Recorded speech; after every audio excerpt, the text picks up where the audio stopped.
स्वागत है दोस्तों स्टडी फॉर यूपीएससी में। हम लोग मेंस पीवाईक्यू देख रहे हैं। इसमें देखिए क्वेश्चन क्या है।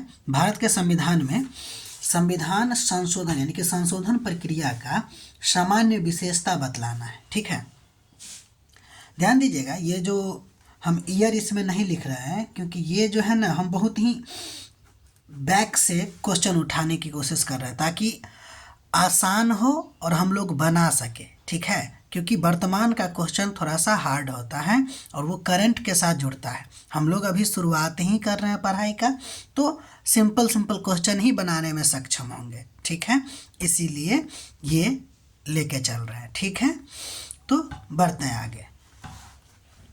भारत के संविधान की संशोधन प्रक्रिया को संविधान के भाग 20 अनुच्छेद 368 में वर्णित किया गया है और इसकी सामान्य विशेषता निम्नलिखित है। ठीक, पहला, संविधान में संशोधन की प्रक्रिया स्पष्ट रूप से लिखित है। किसी भी संशोधन के लिए संसद द्वारा विधिवत प्रक्रिया का पालन करना अनिवार्य है। जो प्रक्रिया दिया गया है वह स्पष्ट लिखा हुआ है और उसी को पालन करना है संसद को। संविधान यानी कि भारतीय संविधान न तो पूर्णतः कठोर है और न ही पूर्णतः लचीला, इसलिए कुछ प्रावधान साधारण बहुमत से, कुछ प्रावधान विशेष बहुमत से और कुछ में ऐसा है कि राज्यों की सहमति भी अनिवार्य हो जाती है। तो दूसरा विशेषता ये हो गया, या सामान्य विशेषता ये हो गया दूसरा नंबर का। तीसरा नंबर देखते हैं कि संसद को संविधान संशोधन का अधिकार प्राप्त है। ठीक है, संशोधन विधेयक केवल संसद में ही प्रस्तुत किया जा सकता है, राज्य विधायिकाओं में नहीं।